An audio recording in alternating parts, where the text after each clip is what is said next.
ভাইরা আমার ভালো করে মনে রাখুন, কোরআন শরীফে মহান আল্লাহ জানিয়েছেন, ইয়া আইয়ুহার রাসূলু কুলু মিনাত তাইয়্যিবাতি ওয়া'মালু সালিহান ইন্নী বিমা তা'মালুনা আলীম।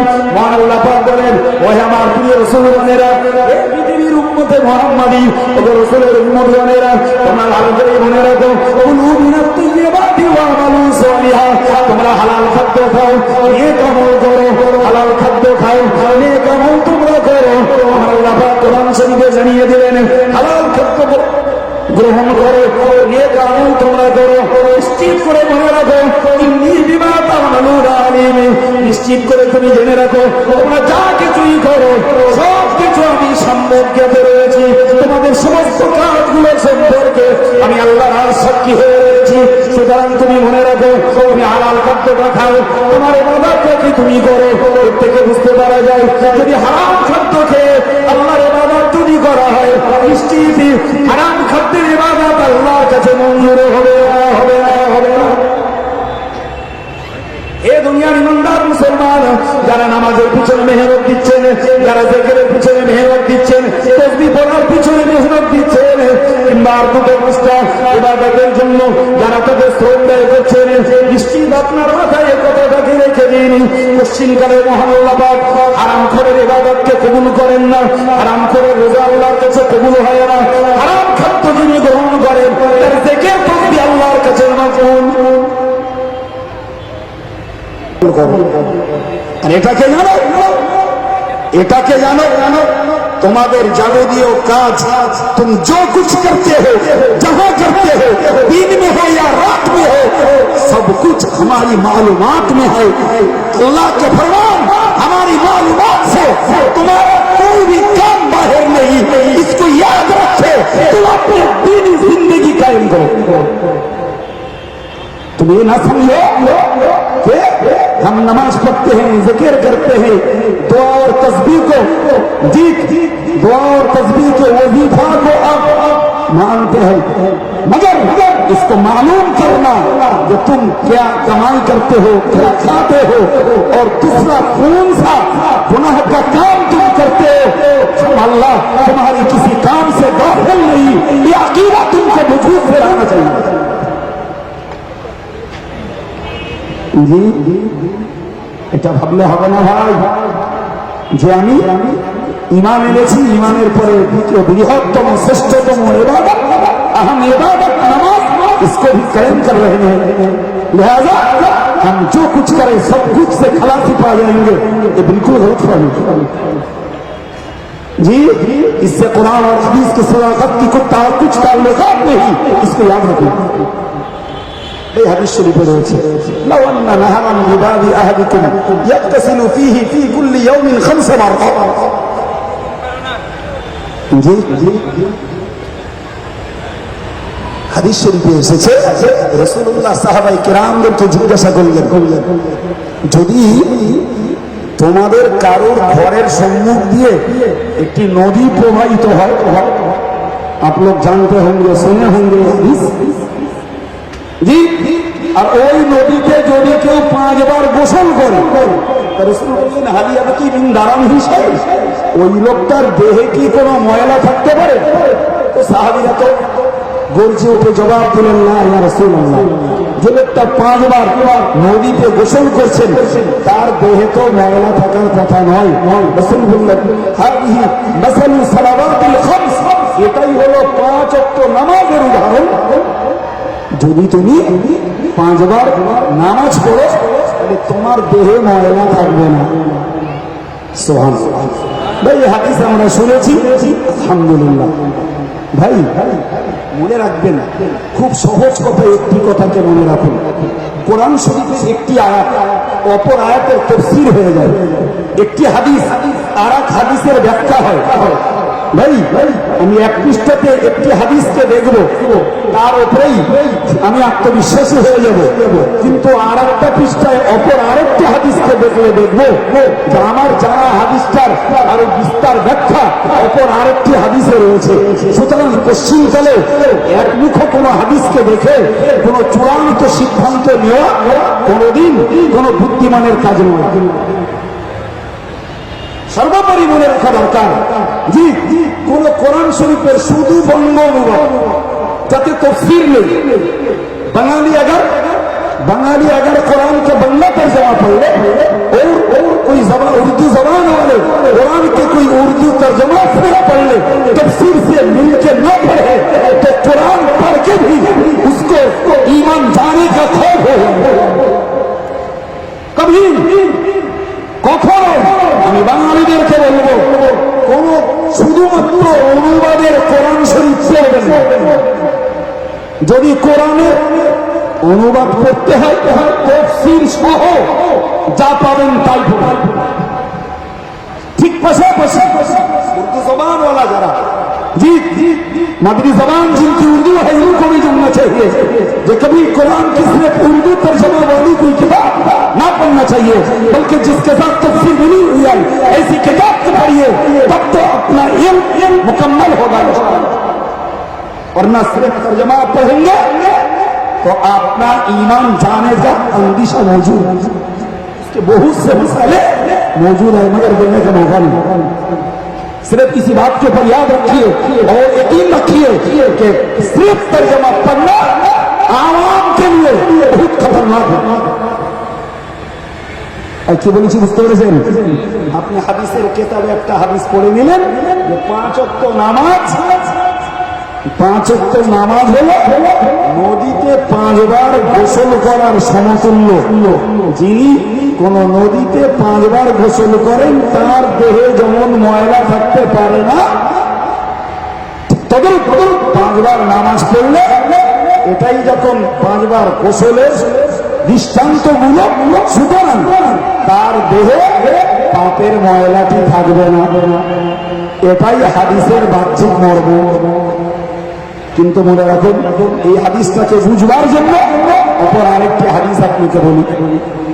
আমার ভালো করে মনে রাখুন, সহিহ বুখারীতে উল্লেখিত হয়েছে আসসালাতু ইলাস সালাতি কাফারাতুল লিমা বাইনাহা ওয়াল জুমআতু ইলাল জুমআতি কাফারাতুল লিমা বাইনাহা ওয়াল উমরাতু ইলাল উমরাতি কাফারাতুল লিমা বাইনাহা। আমার আল্লাহ পাকের রাসূল বলে দিলেন ওয়া রমাদানু ইলা রমাদান কাফারাতুল লিমা বাইনাহা। রাসূল আমার জানিয়েছেন এক নামাজ থেকে আরেক নামাজ, আরেক নামাজ থেকে আরেক নামাজ, এক জুমা থেকে আরেক জুমা, ঠিক তার পাশাপাশি একটা উমরা থেকে আরেকটা উমরা, একটা রমজান থেকে আরেকটা রমজান, এই মাঝখানে যে গোনাগুলি হয় এই পরের নামাজ, পরের রমজান, পরের উমরা, সেই পিছনের গোনাগুলোর কাফারা হয়ে যায়।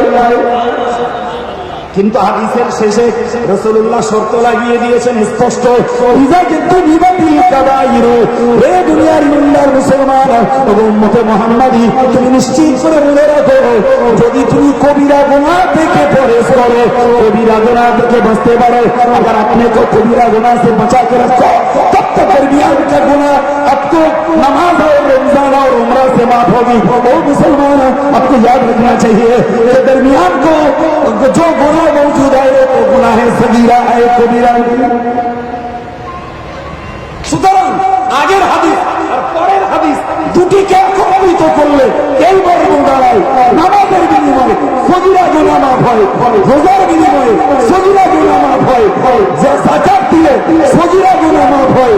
কিন্তু নামাজ পড়ার বিনিময়ে সুদ খাওয়ার গুনাহ মাফ হয় না, নামাজ পড়ার বিনিময়ে হারাম রোজগারের গুনাহ মাফ হয় না, নামাজ পড়ার বিনিময়ে গাঁটের নিচে কাপড় পরার গুনাহ মাফ হয় না, নামাজ পড়ার বিনিময়ে গোড়ায় গোড়ায় গান শোনার গুনাহ মাফ হয় না, নামাজ পড়ার বিনিময়ে সোনা পুরুষের ব্যবহার করার গুনাহ মাফ হয় না, নামাজ পড়ার বিনিময়ে তাস খেলবার গুনাহ মাফ হয় না, নামাজ পড়ার বিনিময়ে জুয়া খেলবার গুনাহ মাফ হয় না, নামাজ পড়ার বিনিময়ে জিন্দেগিতে অন্য কোনো কবিরা গুনাহ মাফ হয় না, সির্ফ নামাজ से गुनाह सगीरा माफ होता है। नारे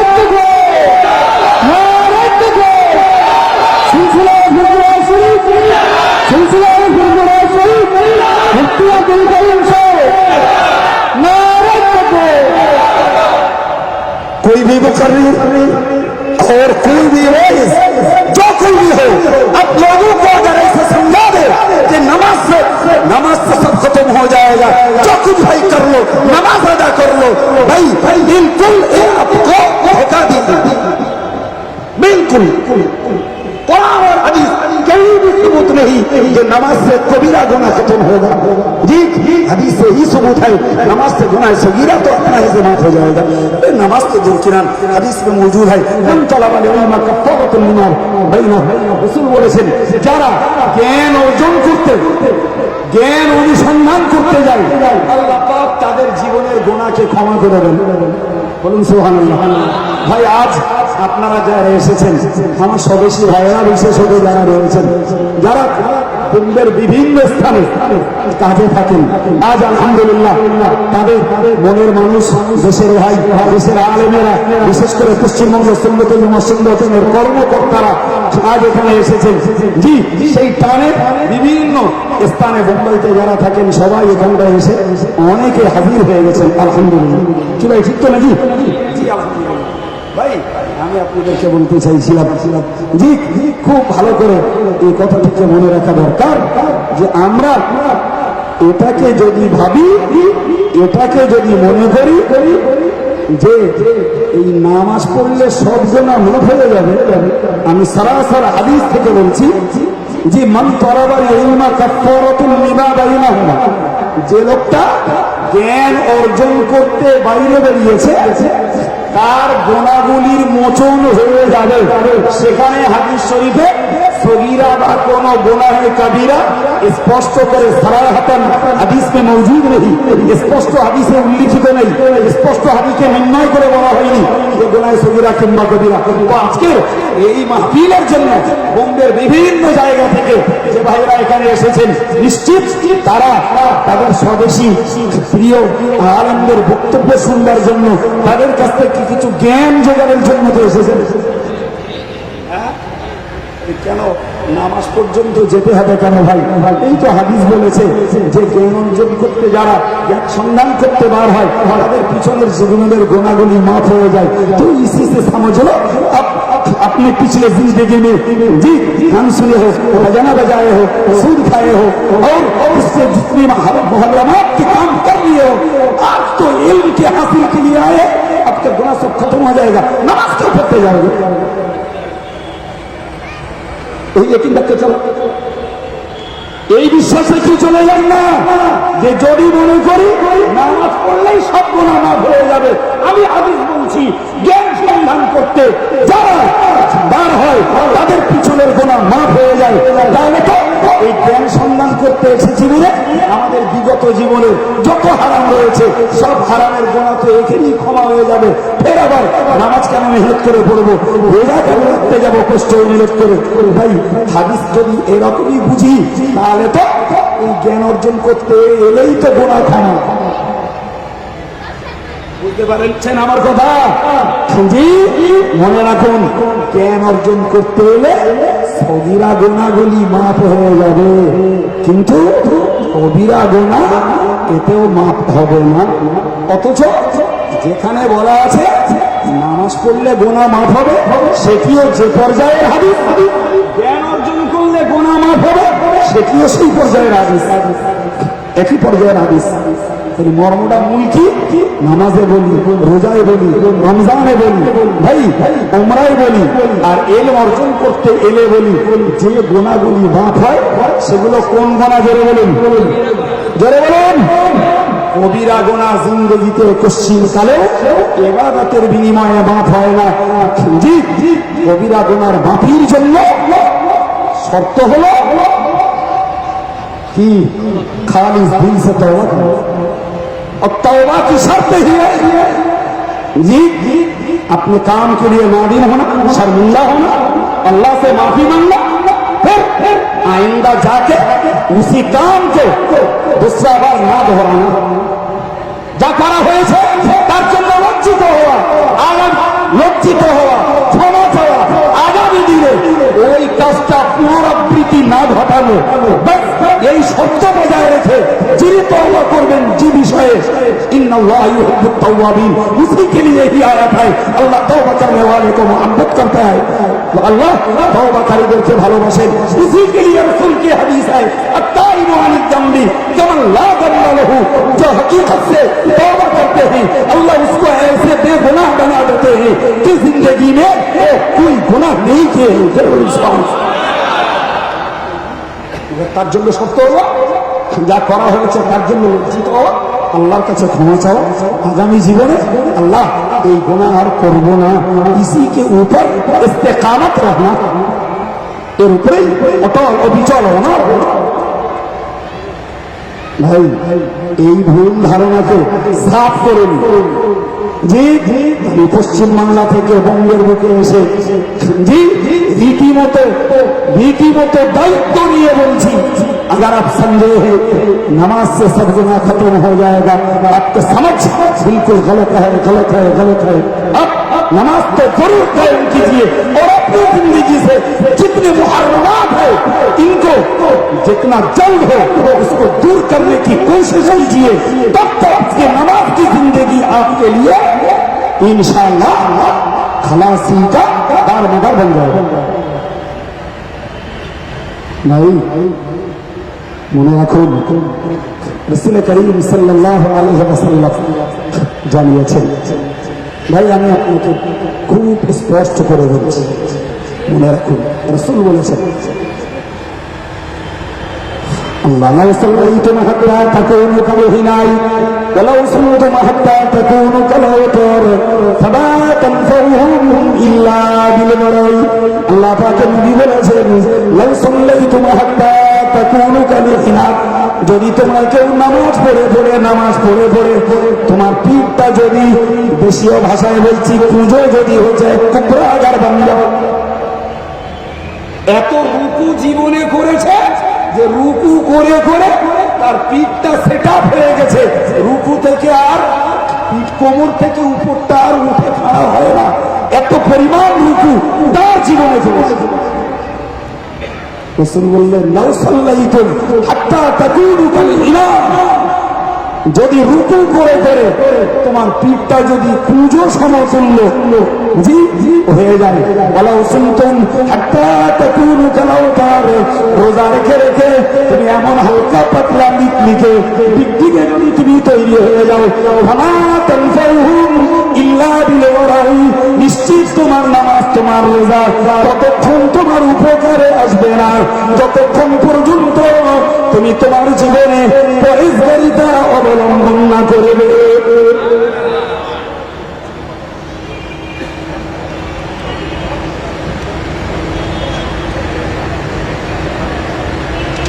জি ভাইরা আমার কথা বোঝা গেছে? জি তাহলে दुनिया के कौन जमात परहेजगारी का करते हैं, कौन करते नहीं, जी इस बारे में हमारी कोई बात नहीं है, मगर सिलसिला फिक्र शरीफ के मुताबिक जो है इन हजरत को, इन लोगों के जवानों को जानना चाहिए कि सिलसिला फिक्र शरीफ के खुसूसियात क्या है परहेजगारी के। বংশধর তাম দুনিয়ার পীরত্বের মূলত ভিত্তিটাই হল পরেশগারি। জি পরেশগারিতা মানে নিজেকে বেঁচে থাকা, সতর্ক থাকা, সাবধান থাকা, हर किस्म के मुनकरात से, हर किस्म के मुहर्रमात से अपने को बचा के चलना, यही तो है परहेजगारी की बुनियाद। तमाम दुनियार पीरत्वेर मूल ভিত্তিটাই হল পরেশগারিতা। जी इसके ताल्लुक खाने से नहीं भाई, खाने का हो, इस्तेमाल का हो और लिबास पोशाक का हो और दूसरे किसी किस्म की काम क्या हो, किसी किस्म का हो, जिस किसी से आपको परहेजगारी का करने के हुक्म लगाए हैं शरीयत, इससे बचना चाहिए। तो কথা বুঝে আসছে ভাই? বিয়াদবি ক্ষমা চেয়ে বলছি ভাই, অনেক মানুষকে দেখলাম, দেখেও থাকি, কলকাতাতেও দেখি, এখানে দেখি তা না, দেখি সেখানে দেখি না তা নয়, প্রচুর পরিমাণে মানুষ, জওয়ান যুবক ছেলেরা আলহামদুলিল্লাহ নামাজ পড়ছে, তাদের গাঁটের নিচে কাপড়গুলো, প্যান্টগুলো ঝুলে রয়েছে। ভাই এমনি তো শরীয়তের মশলা, জি প্যান্টটা না পরাই উত্তম, ওটি ইসলামী পোশাক নয়, ওটা इस्लामी पोशाक, वो तो ईसाइयात के पोशाक है। तो फिर भी दुनिया के रिवाज से हमारे भाइयों भी पहनते हैं, हमारे भाईरा ऊपर, मगर पाक अगर हो तो उससे नमाज तो सही दूर पर आना हो जाएगा, ये मसला है। जी अल्लाह बेहतर जाने तो पाक करने का तरीका इनको मालूम है या नहीं, मगर मेरे तो कहने के वक्त खत्म हो चुका है। সুতরাং বেশিক্ষণ আমি আর নেই, যেই আমার ঘন্টা বেজেই গেছে আমি ছেড়ে চলে যাবো। তো আমি আপনাদেরকে বলতে চাইছি ভাই, প্যান্টগুলো মোটা কাপড়ের, এগুলো পাক করার মশলাটা তো জানতে হবে। আমি জানি না আমার ভাইয়েরা এর পাক করার মশলা কতটা জানেন, আমার জানি না, তবে এতটুকু মনে রাখুন জি, ইসলামী শরিয়তের পদ্ধতি হলো নাপাক কাপড়টাকে 3 বার ধুলে পরে পাক হবে, তাই তো নাকি? জি, 3 বার ধোয়ার তরিকা তো এটাই, একবার করে ধুলতে হবে, সময় সাধ্য অনুযায়ী ও পানিটাকে নিংড়ে ফেলতে হবে, তবে দ্বিতীয়বার ধুলে ওটা 2 বার হলো, দ্বিতীয়বারের পরে সাধ্য অনুযায়ী নিংড়ে পানিটা